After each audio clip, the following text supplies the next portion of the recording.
All your favorite wrestling shows rolled into one.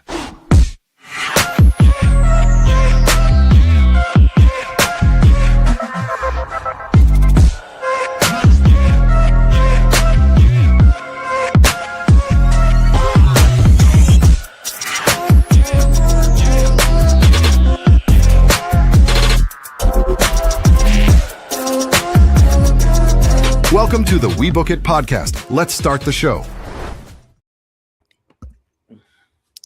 Yes, let us start the show. Welcome in, everybody, to another episode of the We Book It podcast. I am your host. This is your Sunday, first and foremost, this is your Sunday night stunner. I am your host, Virgil, and I am here with some of the best damn We Book It crews, some of the best wrestling crew out here, and we're going to talk about all things TKO and WWE. We got a lot to get into. Cannot wait. I missed you guys, man. Like I said, we took a week off last week, so I'm excited to jump back into things in the thick of things this week.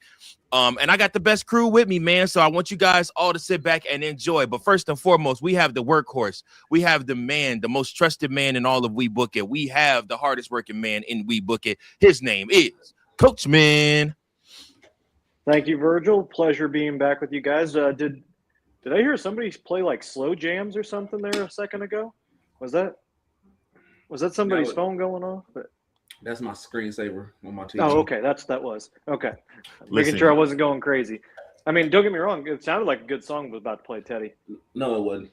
It wasn't at all. I heard this shit too much. Coachman is also our resident R&B head. He knows everything from the 70s, 80s, 90s into the 2000s R&B. So, like I said, we always go to him. Yeah. You said what? I'm gonna have to check those facts. Oh yeah, check them. I'm telling you, like he sends me stuff all the time, and I'm like, Coachman, there's no way. That is why he got the name Raheem Devon, and that's why he is invited to the cookout, because he knows way too much R&B. More to you, straight up white man. I'm telling you. I'm a DJ. I'm telling you what I know, what I've experienced with them. But you can test them for yourself sometime.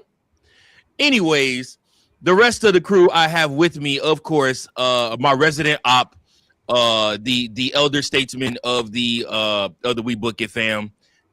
He is the host of the Friday Night SmackDown Lowdown.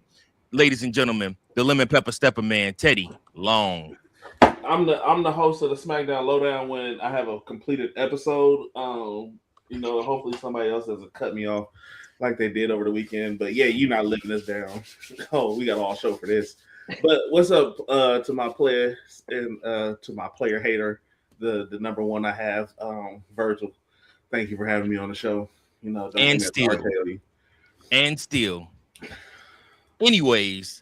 And of course, last but not least, she is the queen bee of the We Book It fam. She is debuting a new segment tonight. We're excited for that too. We're going to give this a test go.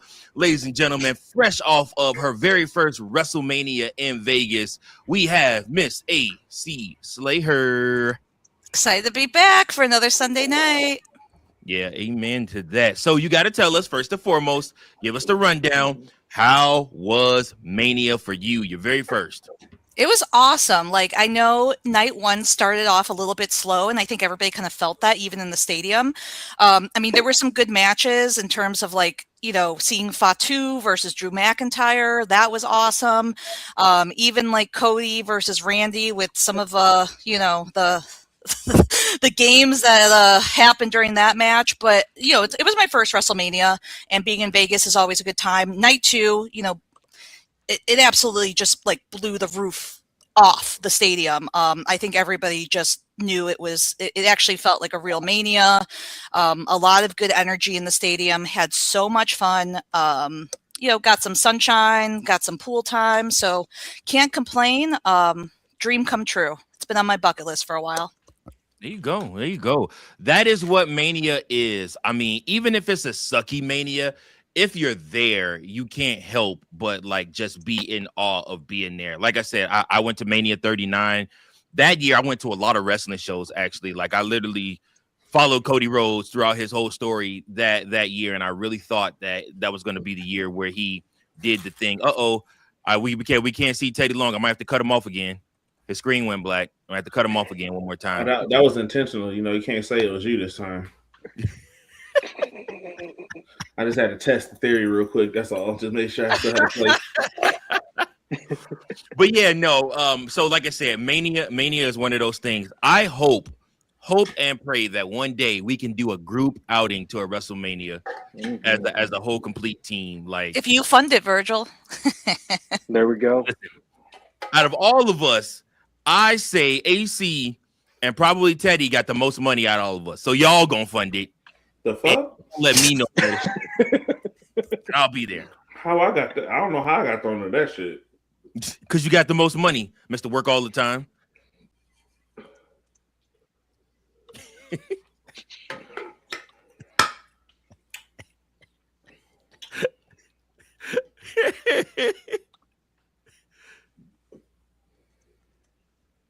You know, you still got a whole segment to make it to, right?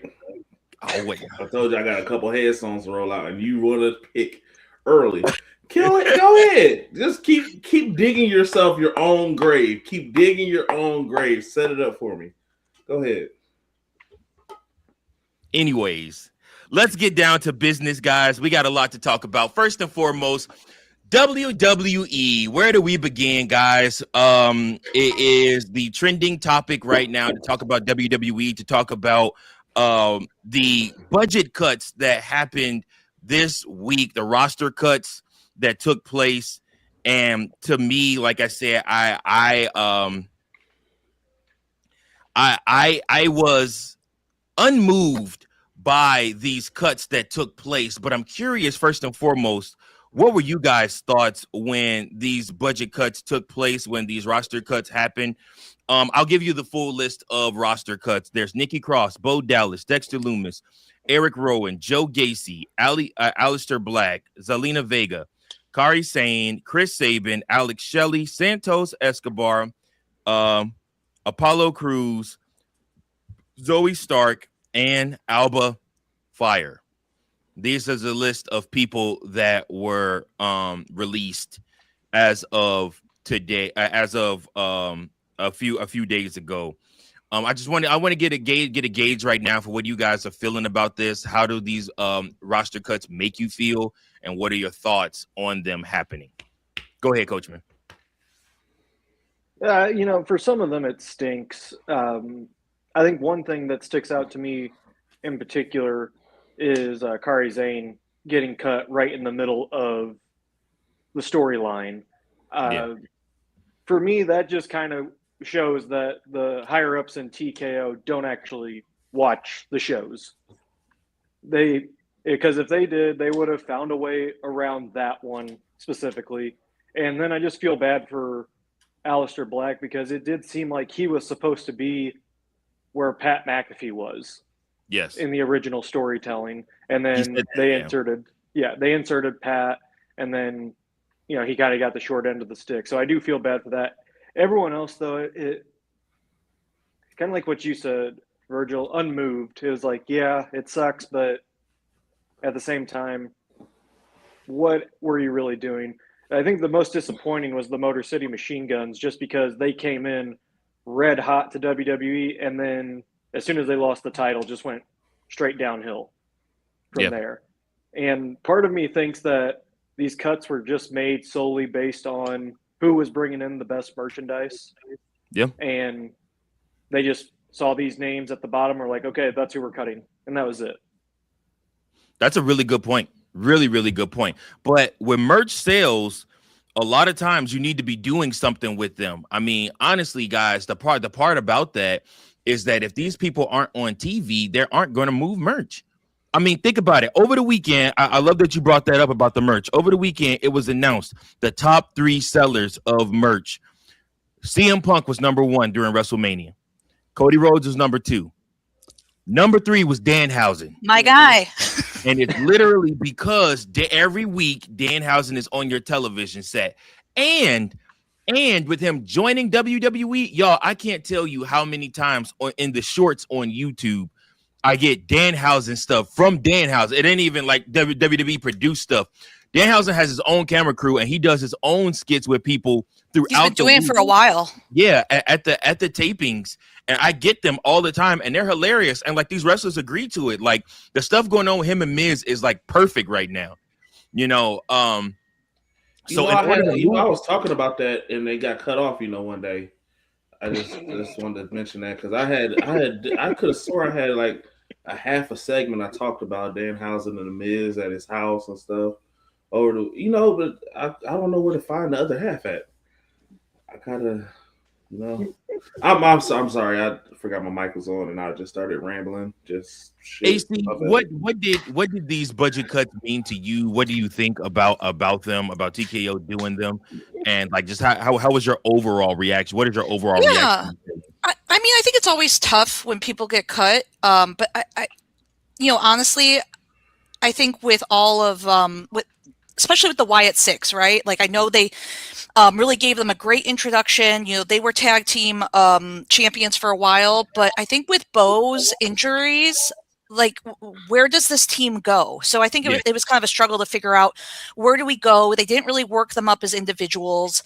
So I understand that, even though I think it's tough for them. And I think there's a lot of talented people in the group, really like Joe Gacy and Dexter. But I understand that. Aleister Black and Zelina, that's a little bit harder for me, but it also sounds like, it's like Coachman said, I think they were trying to work up an angle for Aleister. Like he came back from AEW, he comes to WWE, but maybe they just didn't see anywhere that he fit in. And, it's tough. I think they're both going to land on their feet. But I think that's one of the tougher ones. But also, again, I think the biggest loss is Kyrie. It's like they were kind of building her up for 6 months, and I thought we were going to see this whole kind of not the entire Damage Control, but a reunion here, and it goes nowhere. So I think that's the toughest one to swallow. Zoe Stark, obviously, incredibly talented, and Motor City Machine Guns. It's like I don't really understand why they brought them on board if they were going to just kind of disappear into the background after dropping the titles. Like honestly, I feel like they would fit in more in some other promotions, but that's just my opinion. Yeah, and we'll definitely get to that where some of these guys, where you think some of these guys will land, and where do you think that they will be most successful. I'm excited for the future for a lot of these people. One thing before I get to Teddy Long that I did think about with this is that in the grand scheme of things, guys, sometimes this is the biggest blessing for you. If you're sitting in catering doing nothing, this will either do three things for you. It will either crush you, it will make you complacent, or it will light a fire under your ass to go somewhere else and prove that you're a commodity. It ain't like when you get released, you're done for life, you're banned for life. They didn't have anything before you right now. You're literally sitting in catering, doing nothing each week, showing up. Or you're not even being brought to TV. I mean, what's more humiliating, to show up in catering and do nothing, or to be brought to TV and literally not or to just not even be brought into TV at all. I mean, to me, all these people are talented people in the ring, and I think they all have a lot still to offer the business. They've all got 90 days, or I think probably a couple less at this point to get some stuff together, and I think they're all going to do that. So absolutely. Teddy, what did you think of the budget cuts? I feel like, the first thing is that we haven't had a WWE budget cut in a long time, in almost a year. So that we finally got one, it's like, okay, it was to come eventually. Like the thing with the Y6, there wasn't really an angle, but I feel like when they had their momentum is when they started all getting hurt. And that kind of will derail development if you can't be used, or if only a couple of you can be shown on TV and stuff like that. So I feel like the Motor City Machine Guns was more of a here's your opportunity to be in WWE, since we're the one company and promotion that actually means something that y'all haven't been a part of. And the fact that you can now say that you've won gold in every promotion that you've been in, and they gave them that off the rip on a will challenge you because it was against the MFTs, if I'm not mistaken. Is who they won the belt off of the first go round. So Yeah, I mean, yeah, so to have it was it's technically a double taping that night too. That they won. yeah. That they won the belts. Yep. Yep. So it's like, all right, we get the opportunity to give y'all the belts, and this is y'all have been adjusted literally every promotion between 10. Only promotion I don't think they've been in is AEW. But outside of that, like a lot of the calls were NXT and Evolve talent that weren't really being utilized or really showing themselves. And I mean, with Evolve and NXT, you know, that's a course of 3 hours that you really get to do something. And if you ain't really connecting with the crowd and stuff like that, like Sean got a good eye and ear for that. And then I also read somewhere that like TKO basically told, you know, Triple H and Tony Khan, like, I mean, and Nick Khan, my bad. This is what y'all got to cut, and y'all figure it out type situation. So it's like they had to basically go in and do a quick scrub of everybody. And then I also wonder with Kyrie's contract, like, even if her contract was coming to an end, if she didn't even renew either, because there was no word of her having renewed a contract either. And it's kind of similar to how it was with R-Truth when he was doing the whole storyline with John Cena, that they were building him up, and then, you know, it comes out that his contract wasn't renewed. So it could be a multitude of things.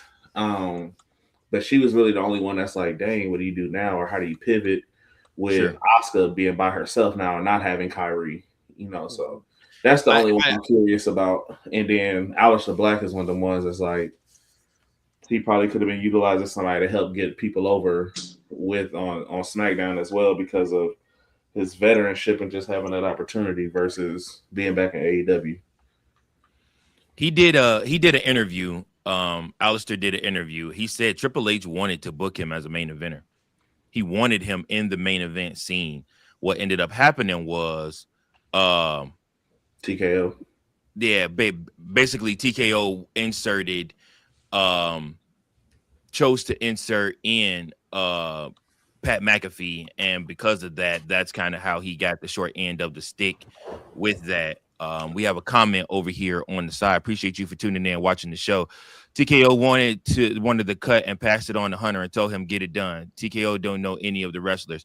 Yeah, no, I mean, no, you're absolutely right. No, I mean that's right on cue with what we're saying. It's unfortunate because, like I said, we have, you know, talent that is talented that could have been mixed into the show and could have been used a little bit more.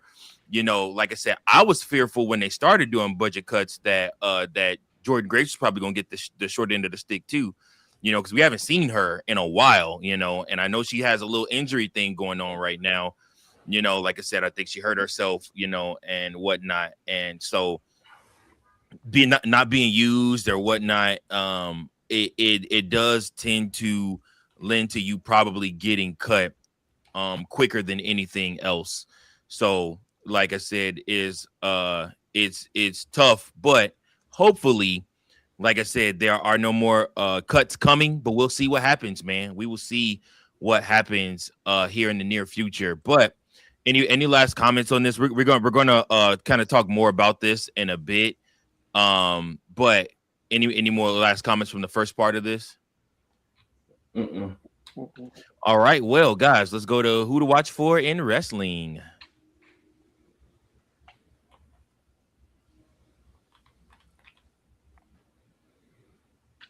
All right, so this week in who to watch for in wrestling, we actually have a returning man who actually came back last week, but now with the storylines, I think he's really going to start picking up here, and that is one Samoa Joe making his return to AEW this past week and teaming up with Hook once again. However, when Joe went away, Hook said that he promised to bring more members into the group.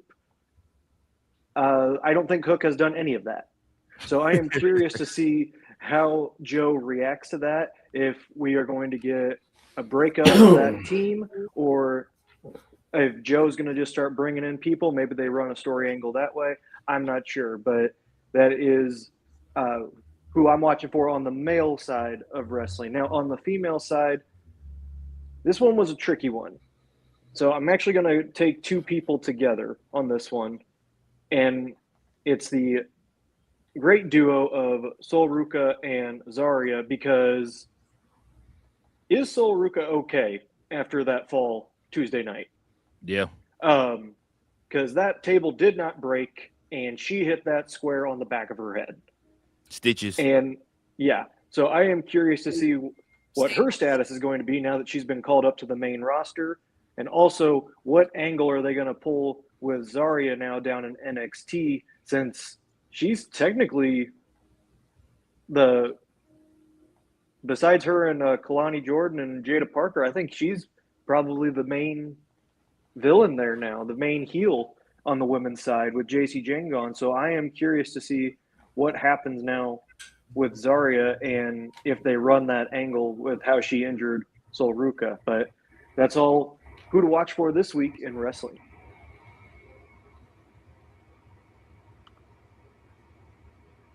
All right. Thanks so much for that, Coachman. And just a quick shameless plug. Please tune in to Who's Next in NXT on Tuesday night live here on the We Book It Network, where I will be reviewing exactly whatever happened and how they paint Zarya in the latest picture since what happened, which Coachman hits on a bunch of different things. He literally just teed this up for me, because the next topic that we're going to talk about is all the call-ups from NXT. So while, yes, there were a bunch of people that just got released, there was a reason for it, apparently, because WWE wanted to do something. Now, Nick Khan and Triple H both have gone on record. Triple H during WrestleMania week did a sit down with Shawn Michaels where they were just kind of talking about the state of WWE.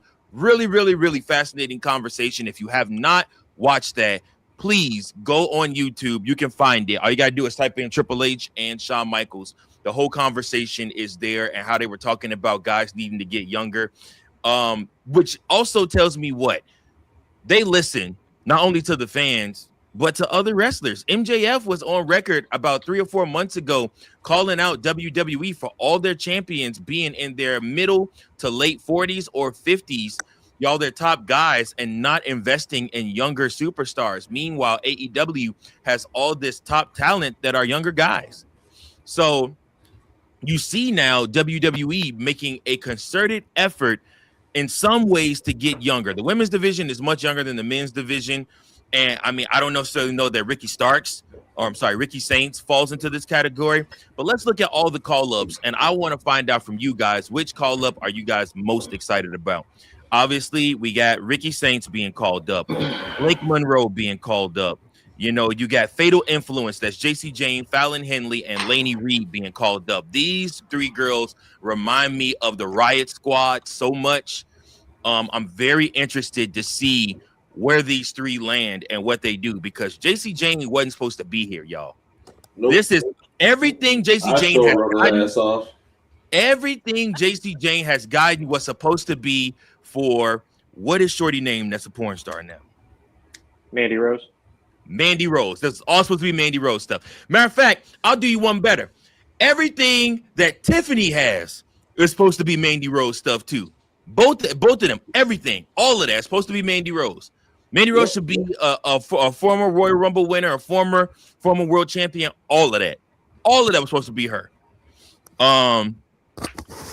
Like I said, but again, you know, it's just one of those things where, you know, it just didn't work out. And I mean, she's making more money for herself now. So like I said, I mean, kudos to her, you know, but at the same time, like I said, it was just one of those things where it just did not work out. But out of these call-ups, guys, who are you guys most excited for? Who are you paying the most attention to? I guess it's an extended version of who to watch for, main roster status. Out of these people, though, who are you guys most excited to look out for? I will tell you for myself, Blake Monroe. I have been on record on Who's Next on NXT. If anybody watched or rose with me, I'm telling y'all, I have been on Shawn Michaels' ass. As great a booker as he's been, I felt he completely failed Blake Monroe in NXT. I mean, he had her basically fighting for the mid-card title.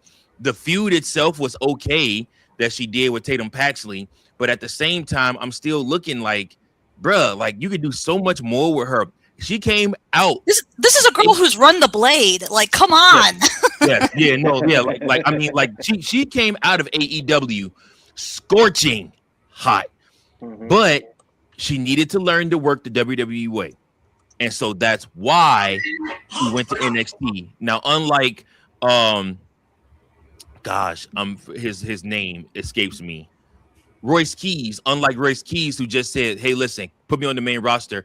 Let me work dark matches." Though she opted to go to NXT and learn the WWE way of doing things. But I really want to see how they book her in WWE. Who are you guys most excited for? Coachman, obviously, so this is technically your segment extended. Go ahead, tell me, who are you most excited for?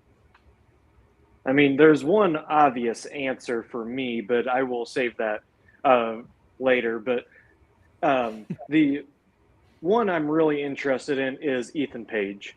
I want to see his dynamic with the other heels on the main roster because he has done a tremendous job with it down in NXT. He's just a natural heel. And yeah, I'm just really curious to see how he interacts with the other heels, and will he make his way into that upper echelon of top heels that WWE has had in the past? So I'm really curious about that. And of course, my fan favorite, Joe Hendry, of course. But of course, everybody loves Joe Hendry. Now, question for you. Ethan Page, you brought him up, and I love that you brought him up. Do you put him immediately back with Chelsea Green? No. Well, they're on different shows. Chelsea's on SmackDown, Ethan's on Raw. Give it a minute to breathe. I mean, no, that's fine because we hear tell CM Punk is moving over to SmackDown here soon. Some type of trade could go down. I mean, literally, you put Chelsea Green back with Adam Pearce on Raw. I would love to see his reaction when Chelsea Green walks through his office, and of course, she helps Ethan Page win either the Intercontinental Championship or something like that. Like, he gives me Mr. Perfect vibes. So good. Like, yes, it's great. Like, I love his whole character, his persona. Like, he gives me Mr. Perfect vibes. AC, he kind of gave me Ken Kennedy vibes in a way. That's another good comparison. I do like Ken Kennedy or Mr. Anderson if you're a TNA guy, because he has that aura about. Like, honestly, he's the one person that, like, and I'm sorry to jump shit, but like, he's the one person that did good in NXT, but will also be a good one in WWE, especially like. He gonna mess around and get the treatment that LA Knight should have got. That could very well be. They got to keep him heel though. Yeah, like he prefers to be a heel though. He stated that, like, he doesn't want to be like. And there's certain people that can go their whole career just being a heel, and he's one of them. Sure, like he doesn't need to be a face. Just like MJF could be a heel forever, and it works perfectly for him. I mean, honestly. If you're thinking about things like that, somebody else that should have never turned babyface, even when the fans were cheering for him, two people, honestly, LA Knight never should have turned babyface. He still should have been calling people dummies and stupid and all this other stuff. I mean, like I said, and then, like I said, I'm also looking at The Miz never should have turned babyface, to be quite honest with you. He's just a natural born heel. Mm-hmm. There are people out here that are just like that. AC, who are you excited for as far as these call-ups? I think Coachman stole a little bit of my thunder because on the men's side, I was really excited for All Ego Ethan Page. I think if you've watched his work on AEW before he came to NXT, like, he's a natural heel and he makes it like fun. I know he was even like posting videos at WrestleMania weekend, meeting fans and them giving him little scrapbooks. And it's like, why wouldn't you just pay for my meet and greet? And he's just so good at it. And I think he's also just a really talented guy. So I'm excited to see him on the main roster. And I would like to give it a minute to breathe before, if he ever gets back with the whole Chelsea Green alliance, it's like, give them a minute to do their things and then if they want to get back together, they're on separate shows right now at a different time. Like, not everything needs to be immediate. I think on the women's side, really excited to see JC Jane. She's just getting like crazy heat, like Dominic Mysterio levels of heat. So I think that's like, I would love to see her come up as a new top women's heel. I think they need that on the main roster. I hope Sol Ruca is healthy after getting all those staples in her head, because she's a natural gymnast and not in a way where it's staged and, it looks like dancing, like in some other cases. And she can cut a good promo. So there's a lot of good talent to look forward to. Absolutely. Anybody else, Teddy, that you wanted to list or that you're excited for? I honestly feel like the misfits that didn't belong and weren't never supposed to be there are going to be a fucking great ass addition to SmackDown and Fatal Influence. Okay. Like the heat that they got for interfering in that match and then coming out and challenging Rhea, which by the way I didn't get to mention on Friday, but was a great segment because they gave her Dom type heat. Like she couldn't talk. And I don't know if they were piping them sounds or if that was the real booze, but she couldn't talk. And I'm like, that's a good, because the only heel you really had on SmackDown was Jade and B-Chin and B-Fab. Now you got another faction of heels that come in knowing that they're heels. Like you need at least you need at least 2 to 3 dynamic heels on your show because they can fan into so many different things. It's true. That's true. I like that, man. Good point. All good points, guys. So again, there's a lot going on with WWE, and I think there was a lot that went into these decisions that were made. I don't think these decisions that were taken lightly. And again, I want to talk about something. I want to hit on this, and I want to make sure. Like, there's a section of wrestling fans that get very, very upset when these call-ups happen. And I mean, again, I get it, but a lot of these people that got, let go, you weren't even celebrating or really cheering for in the first place.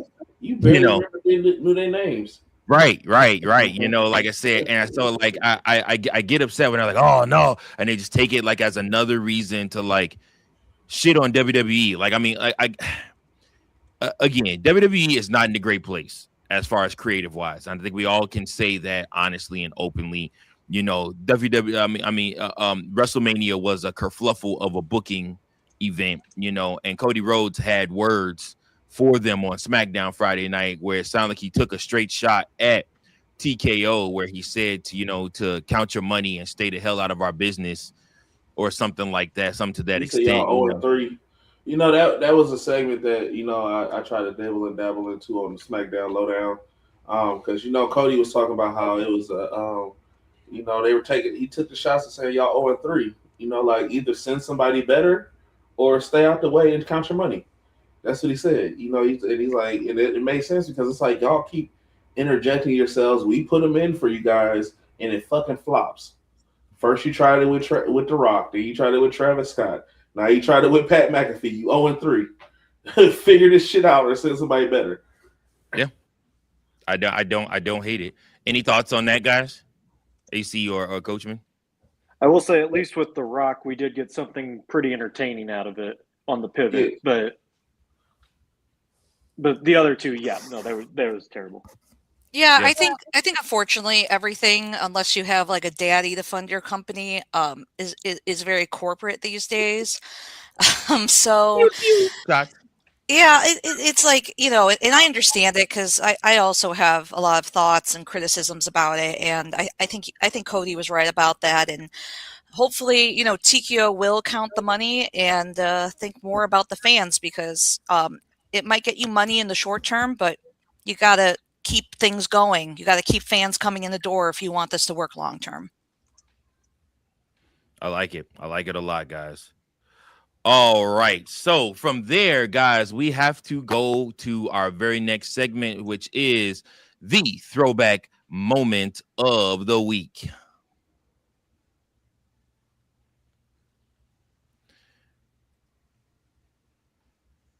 This week's throwback moment of the week, guys, I cannot tell you enough how much I enjoy the Raw after Mania. To me, that is always the biggest TV show of the year.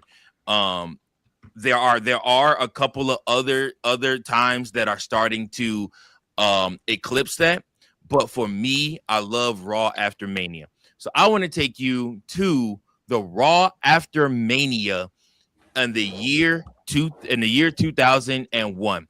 The Attitude Era died the night before when Stone Cold Steve Austin shook the hand of Vince McMahon and literally took and used his help to win the WWF Championship and beat The Rock. Now, The Rock dropped the title because The Rock was headed off to Hollywood to record and make his first feature film, none other than The Scorpion King. So with that being said, the night after Mania, The Rock is due a title rematch, right? Vince McMahon comes out and he's on Raw and he's talking complete crap about the state of Texas. He has a 5-gallon hat on. He takes the hat off and he steps on it. And then after that, The Rock comes out to the ring and he looks pissed. That's probably one of the worst times outside of one of the instances with the Undertaker. I don't think I've ever seen The Rock more mad than the night after Mania 2001. It was his destiny. He felt to win the WWF Championship that night, and it did not happen for him. And like I said, because Stone Cold Steve Austin used the help of Vince McMahon to beat The Rock, and Vince screwed The Rock over. So with that being said, The Rock comes out. He says, The Rock ain't asking. The Rock is telling you, I'm going to get my shot at the WWF Championship tonight right here in Texas. And of course, Stone Cold Steve Austin hasn't made it there to the arena yet, according to Vince McMahon. Vince McMahon says that's just not going to happen, not tonight, Rock. Well, The Rock says, well, The Rock will just as soon as change your mind. And he begins to beeline to the ring. He gets into the ring, hits Vince McMahon, puts him over into the sharpshooter, and makes Vince McMahon tap out right there and says, now, does The Rock have his shot? And Vince McMahon says, yes, you son of a bitch. And he gives him his shot for the WWF Championship that night. And as The Rock is walking right back up the ramp, he tells him, hey, Rock, it's just not any match. It's a steel cage match.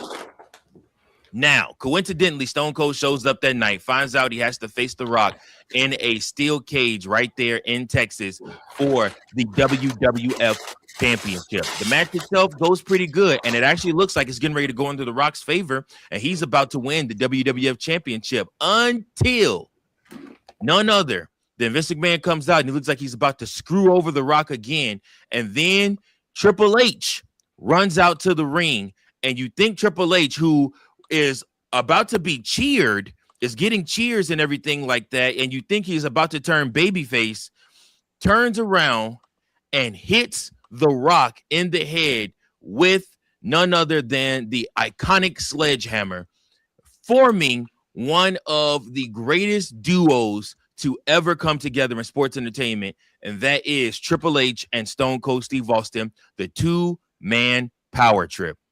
Guys, I'm telling you, these two come together and they are unstoppable, unbeatable, except for that time Triple H lost the IC title to Jeff Hardy on the SmackDown. That was really weird. But outside of that, very, very, very good booking right there. The Rock was going away. Triple H did not want to turn babyface. WWE and Vince McMahon actually wanted Triple H to turn babyface and be the next one to challenge Austin. Triple H refused to turn babyface. He wanted to stay heel, and so him and Austin create the two-man power trip, and they end up going up against none other than the Brothers of Destruction, Kane and The Undertaker, and they battle it out for 3 months together. Guys, this whole time is epic. There is no Rock. He's indefinitely suspended for putting his hands on Vince McMahon after he loses his WWF title match, so he can go away and start his Hollywood career. And then, of course, like I said, you get The Undertaker in the spotlight fighting Austin for the WWF title. You don't get any better than that. Austin hunts down Undertaker's wife, Sarah, at the time. And like I said, and does the creepy stuff with her with the phone calls. It's a lot to going on here. WWF goes from that into the invasion angle. These 4 months, 4 to 5 months, are very, very critical time in WWE. So if you have it, all you got to do is go to YouTube and go to type in the story of The Rock versus Stone Cold Steve Austin, WrestleMania 17. And then after that, do the story of the two-man power trip versus the Brothers of Destruction.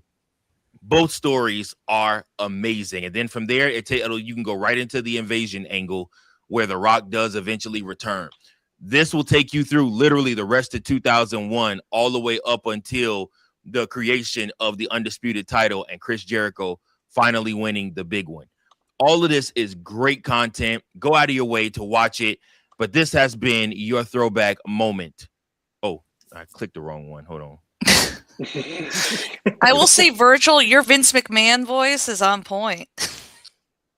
Yes, you son of a bitch. Yeah, I do him. I do an OKJR.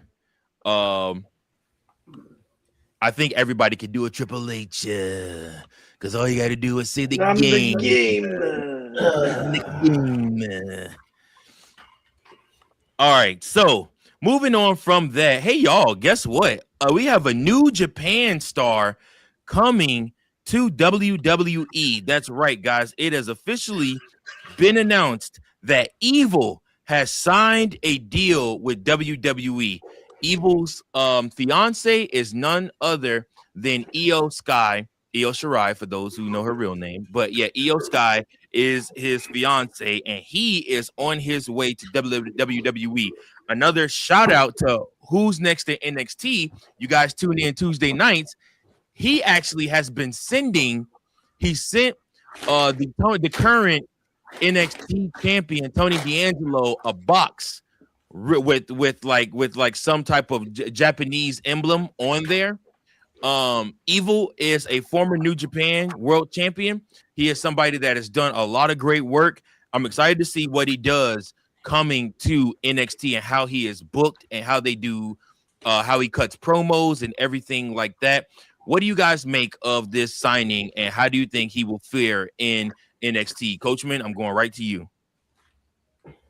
I'm curious on how they're going to do this because it has been I don't even remember the last time somebody from New Japan just came straight over to WWE. It's been way too long for that. And if anything, this sounds like it could be something. I don't know if they could go the heel route with him or go the face route. So, I mean, it's just it's interesting. I definitely need to do more research on his previous matches over in New Japan, but usually New Japan, they either go to AEW or sometimes they even go TNA. Right. I can't remember the last time a New Japan star came straight to WWE, but curiosity is my take on it. There you go. And anything that sparks your interest right now is very, very good because that means that you're going to be tuned in to watch to see how things go. Mm-hmm. AC, what are your thoughts on? This is probably, because AJ Styles basically came from New Japan over. Bullet Club, baby. I guess since AJ Styles, this is the first AEW signing. I'm sorry, not AEW, the first New Japan signing for WWE since AJ Styles. What are your thoughts on him coming this way? I think it's exciting. I just hope that WWE doesn't fumble him because I think WWE is a little hit or miss when it comes to Japanese stars or those that have been successful in New Japan. I think AEW sometimes does a better job with it, even though they don't put together as good of promos to introduce them to, the American audience or the wider audience. So I really hope they don't fumble him because I think I'm not as familiar with a lot of his matches, but I think that he'll be a great asset if they can frame him and package him properly and introduce him. And I just really hope they don't mess it up. So we'll see.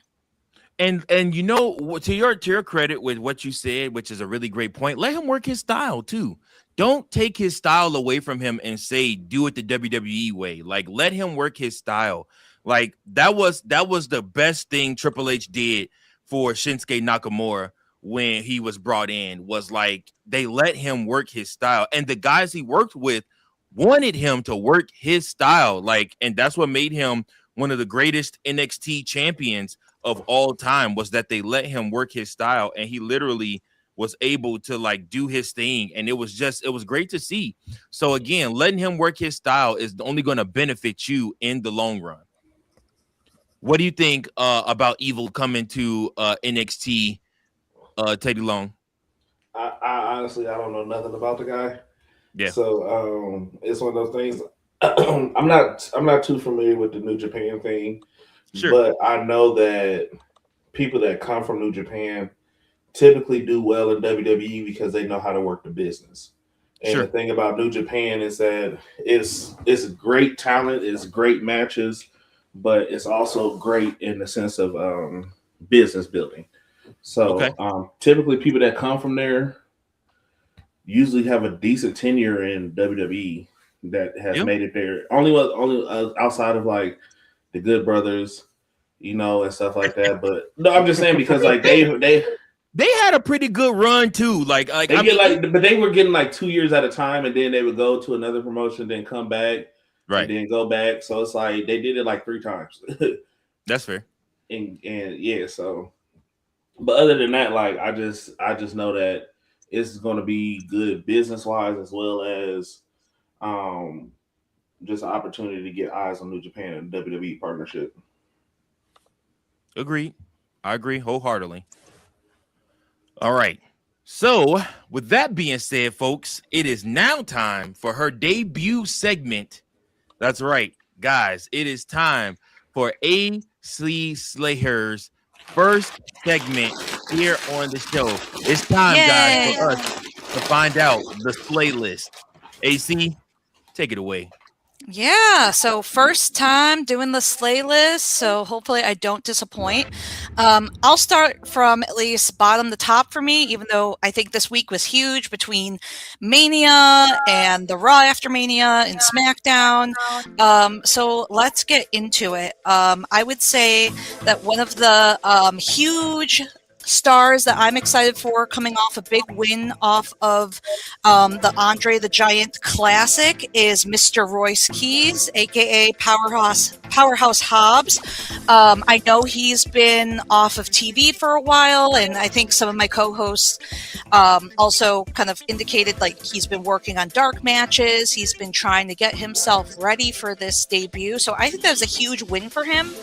I want to see him do some big things on the main roster.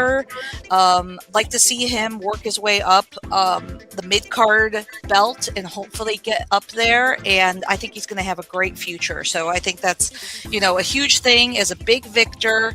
And I'm excited to see him as a force on the main roster.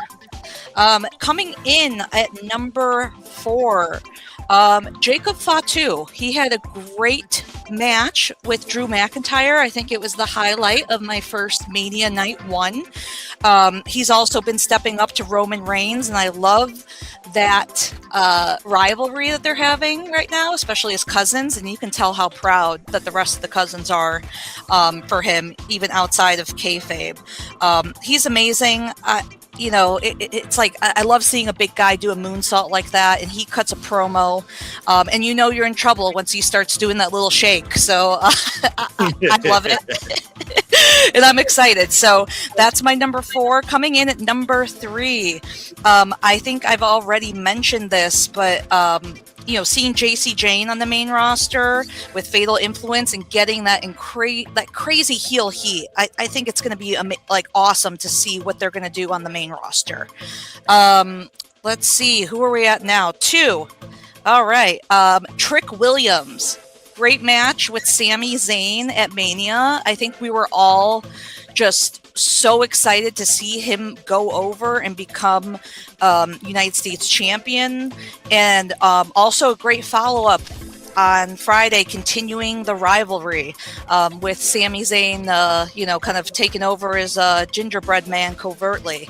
I'd like to see him run it back with Carmelo Hayes. Two great rivalries on NXT, so I'm hoping to see that in terms of a U.S. Championship match. Number 1, last but not least, Oba Femi, the ruler. Seeing him defeat the Beast at Mania. Now, it was a short but sweet match, but I think Brock did the right thing putting him over. The stadium was erupting during that match. Everybody's doing the Oba walk. Everybody is losing their minds. And so I'm excited to see the build this summer, especially when all the fans were chanting after Mania at Roman that Oba's going to kill you. So I hope they give it a little bit of a build, and I think it's going to be awesome when it finally happens, and excited to see great things for Oba Femi. And that has been my official first slate list.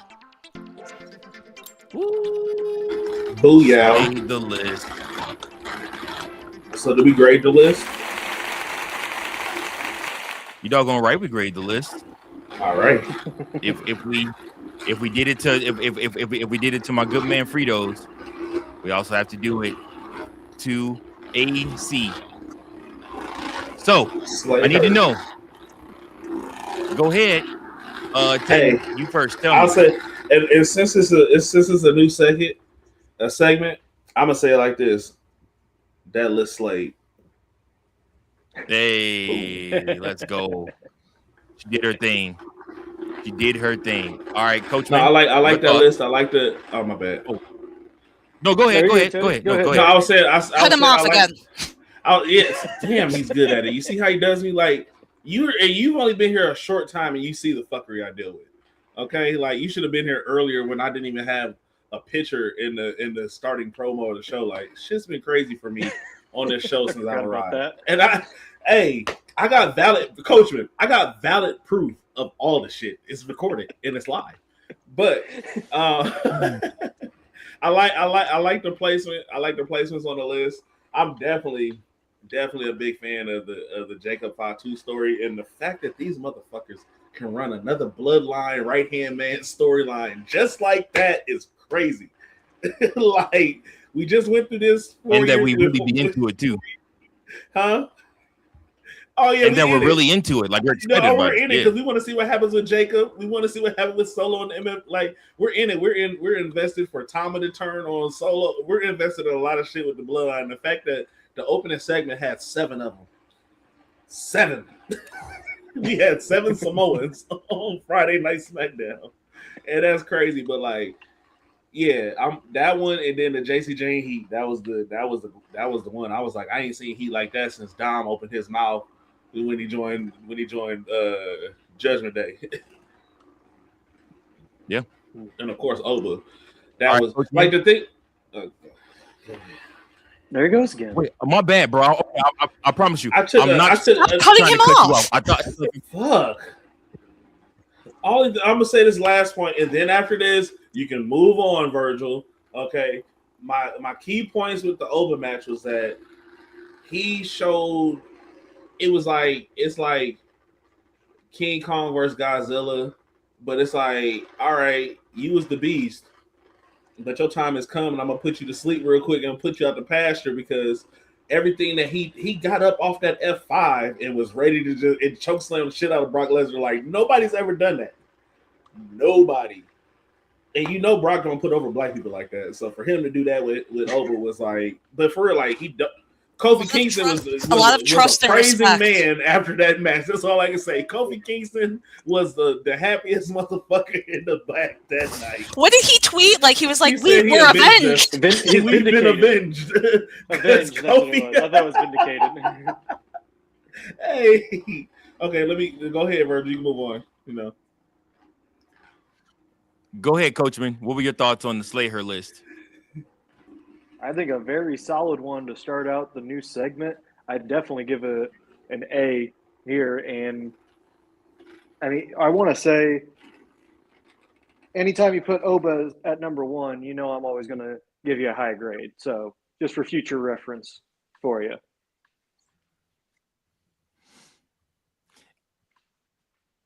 Are you finished?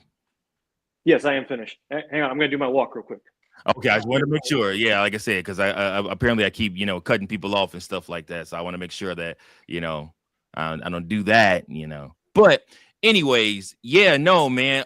AC solid first go around for you. I like where your head's at with picking the people that you picked. I think every choice on there that you picked literally had a solid showing on TV this week. So great job from you. Very, very proud of your very first Slay Her list. I'm going to go ahead and rate you and grade you a A- on your very first list. Great job. Still passing grade, so thank you. Absolutely. My grade was better because it said she slayed, but Virgil, you do better. Okay, That's an A plus from Teddy Long. that's what that is. I'm disappointed in you, Virgil. But he's also a kiss ass, so there's that too. Oh, is that the pot calling the kettle black? Is that the pot? Is that? Don't start with me. I did. Do not start with me. I don't have anything for you. Coach, who started this? I mean, we have to look at the tapes to go all the way back to Friday night. The partial tape. No, Coach McDougal has to go back. The partial tape. He did. Hey, Coach, you know how it is when you ask the opposing coach, like, "Hey, can you send us some film?" Yeah. He cut me. He treated me like the B team, bro. Like he just was like, "Here, we're gonna give you the B team film. Like you can't even get the full." And this is I couldn't even get a ending segment. Like I just got cut off. Like that's crazy work. You got the formations, but you didn't get the plays. Nothing.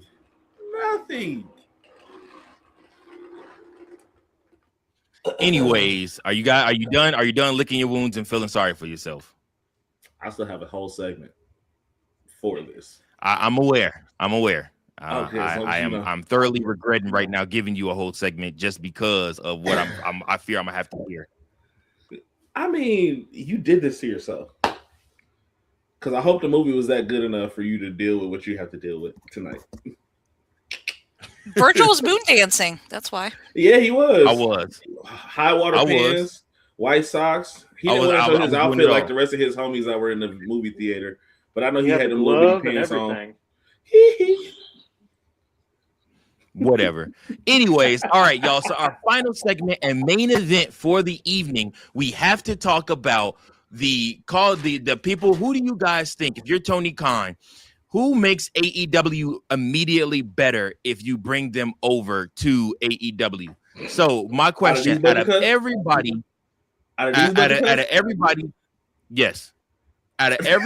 out of the budget cuts, who do you think Tony Khan should be calling and trying to get over there to AEW immediately? Nobody. Why not? Aleister Black isn't wanted back. They don't fuck with him.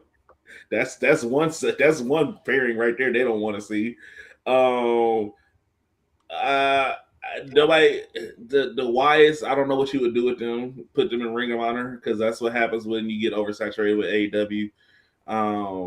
You can only beneficial one that you could probably do is the Motor City Machine Guns, but AEW seems like they're fucking tag team loaded, like ridiculously loaded on tag teams. From with all the shows they have too many tag teams. So you really don't have a single star out of that. Only single star you could probably get out of there that'll bring instant anything is Kairi Sane. Honestly. Because she can fit right in with the women's division. She'll have her own gimmick that she can do. She can do her own thing, but other than that, there ain't really nobody off that call-out list that you can do something unless you took somebody like Luca and put him in somebody's group or something like that in AEW and just had him be an extra body. But yeah, I agree. I'm not really high Coachman, on that. Your thoughts? Yeah, I'm going to go with Teddy on that. I really think Motor City Machine Guns are probably the best bet. And yeah, I agree. He also said that they're so tag team heavy. I think it's time for some of those tag teams though to maybe give them some singles runs in AEW. So if you do that, then you could. Well, as I mentioned earlier, Samoa Joe and Hook, their tag team, I think it's time for those two to kind of separate, go their own ways, and get them both in the single spotlight. I mean, you got Edge and Christian, Cope and Christian. They're more single stars than anything. They've shown that they can do that on their own.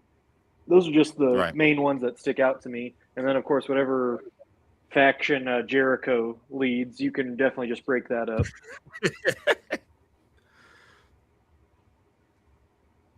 That's fair. He's fair. The learning tree. If Fritos is here, he cuts you out for saying that. He really hates Chris Jericho. He really hates Chris Jericho at the learning tree. He was out after that. He was done. Seriously, he was over it. All right. AC, go ahead. Is there anybody that you want to see in from that was just cut from WWE that Tony Khan should be calling, reaching out to, that makes AEW better? I mean, the obvious choice is Kairi Sane. I think that's the obvious one. I think she would fit in well there. Now, would he book her correctly? Would she get enough creative direction? I don't know, because I think AEW has been not. Sometimes I think they struggle with the creative side, but she's so talented, and I think it would be, there would be a lot of good new storylines to tell in AEW. They have a really strong, I think, female roster. I would also like to see Zoe Stark there. And I know that it would be cool to see her, and I know that I believe Shayna Baszler's still been consulting with WWE and NXT, but I believe they're friends with like Marina Shafir. So, maybe you get a new cool like female stable there. And, if they're friends and they're talking, there's an opportunity there. Honestly, I think Zoe Stark would work really well in that women's division. So, yeah, I don't know. I don't know about Motor City Machine Guns. Again, I think the tag team roster is a little loaded at AEW, but I think if Tony Khan is smart, it's Kairi and Zoe for me. Yeah, I like that. Bolstering up that women's division, and like I said, giving them more competitors to fight for titles. I like it. I like it a lot. All right, well, folks, that's gonna be the show tonight. Unfortunately, due to budget cuts, we had to cut the one-on-one with the Undertaker segment. So yeah, like I said, due to budget cuts, we just don't have the time or the budget to just blame TKO. Yeah, so I mean, we got to blame. Let's talk about this motherfucker while we still got the time, about how he was a horrible producer because he wanted to go watch Michael Jackson and fucking forgot that I was on the show. Talk about some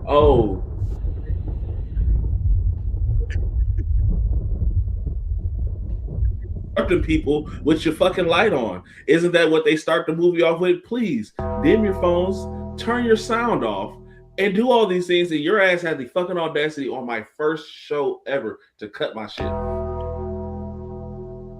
Everybody got their segments. AC got her segment today in full. Coach got his segment today in full. You been starting the show off on bullshit in full. And here we go. I didn't get shit. The short end of the motherfucking stick. Like, because really the show was really going to be about TKO. And how horrible they are with jumping in shit. But we're just going to call it TKO Virgil. You're the corporate, you're like the corporate Rock right now. Like, you talk about how Stone Cold changed on the Rock. Shit, you forgot about Survivor Series 98. How the Rock came in, it was small packaging motherfucking Big Boss Man in 4 seconds and wins and shit like that. It's true. we can talk about a heel turn because that was some bullshit. The 98 Survivor Series was some bullshit. But the Deadly Game, one of my favorite Survivor Series. Man, listen, I watched that one live and I hated it because I said, no way they did this with The Rock with this weak ass jumpsuit. I fucking hated that 2-stripe black jumpsuit that he fucking wore to the ring all the goddamn time. Because he got his pecs worked on. Fuck all that. He should have got shit worked on. Removed so they look like actual pectorals. Yeah, listen, cosmetic is key, but it's not he. And so TKO Virgil, share your headstone, because hopefully the next time I get to do the SmackDown Lowdown, I had notes. I had fucking notes. He did have a lot of notes. To be honest with y'all, he did, and I got notes. I had good notes, and I got to talk about. I don't even think I got to talk about R-Truth and the MFTs and Damian Priest. Like, that's how much of the show I didn't get because somebody said my screen went blank, so I ended it. And you told me to give you a thumbs up when I was ready to end. I have it in text. Oh you motherfucker. Dishonor. Just call him triple Virgil. Dishonor on your family. Dishonor on you. Dishonor on you. Trigger finger happy ass producer. Okay. Look, all man. Right. Okay. All right. Admit it. No, The movie was that good. That's why you did that. No, okay. You were tired of producing. I was only 30 minutes in. Oh my god. I wasn't even 30 minutes in. I was 17 actually. Hear me out. Just hear me out. Here's what happened. I did not do a good job as a leader and creator by teaching you how to press go live and to stop on your own. It's the same thing I never did with Coachman, because literally y'all could be doing this yourself. So what happened was 2 weeks ago, Coachman on Monday Night Raw Dog did an amazing go home show. I am in my bed, dog tired from work that day, producing the show. I fall asleep while Coachman is doing the show because his voice puts me to sleep. Like, it's so comforting and soothing. It puts me to sleep. I pass out. I wake up an hour later and the stream is still going. Yep. So I'm like, fuck, the longest show ever. I'm like, it's literally 2 hours. It's on here. Everybody can go back and watch because literally the show is 2 hours. He only talked for like 20 minutes. That's the bad part. So I'm like, man. I don't want to get too enthralled in the Michael movie, but AC has my back here. It was a really good movie. So I'm in it and whatnot. And so I look up and then I look down at my phone and all I see is the screen is black. So I'm like, oh snap. I missed his thumbs up in the segment. And I just ended everything. So why did you just text me? Because he was moonwalking. Yeah, because I was moonwalking. But you could have just texted me. Look, I was sidebar texting you the whole show. He was going hee. AC, no. Fuck all the hee. Fuck all that. We texting. We was texting. In between the hee-hees, we was texting. And I was sidebar texting him in the middle of the show. Like, all you had to do was text me. Okay. Do you have anybody else that's going to the graveyard outside of me? My hole just got deeper. Pause. It sounded crazy. That was coming out of my mouth, so I knew I needed to say. Oh boy. Well, I can't wait for that part to get clipped. Oh yes, sir. That's getting clipped at 1 hour, 7 minutes and 58 seconds. Oh my God! Is there anybody else going to the graveyard, sir? Only other people that was going to the graveyard is whoever is booking Rhea Ripley, and didn't put Jade Cargill back on the show on Friday night. That's all I got to say. Like, because she shouldn't have not included. Like, and Randy wasn't there, Jade wasn't there.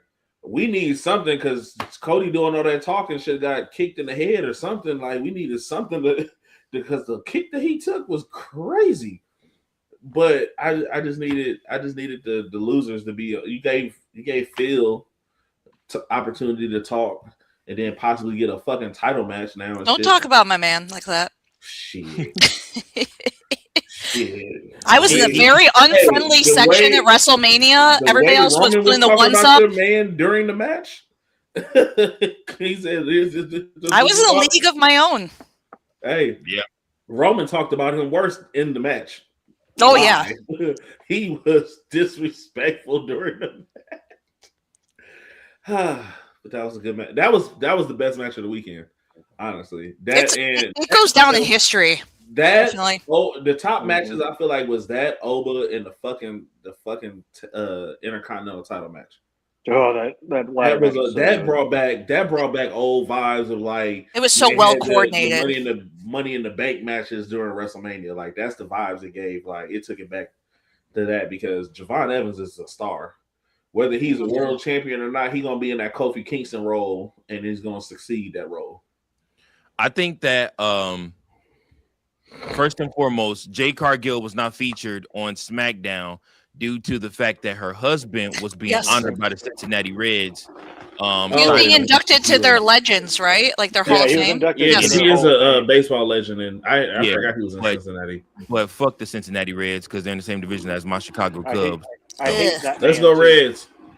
Yeah, you go Reds. Bitch. Oh, fuck you, ho. I cannot. Is there anybody else that's going to the graveyard? Can we end this? No, ho. All right.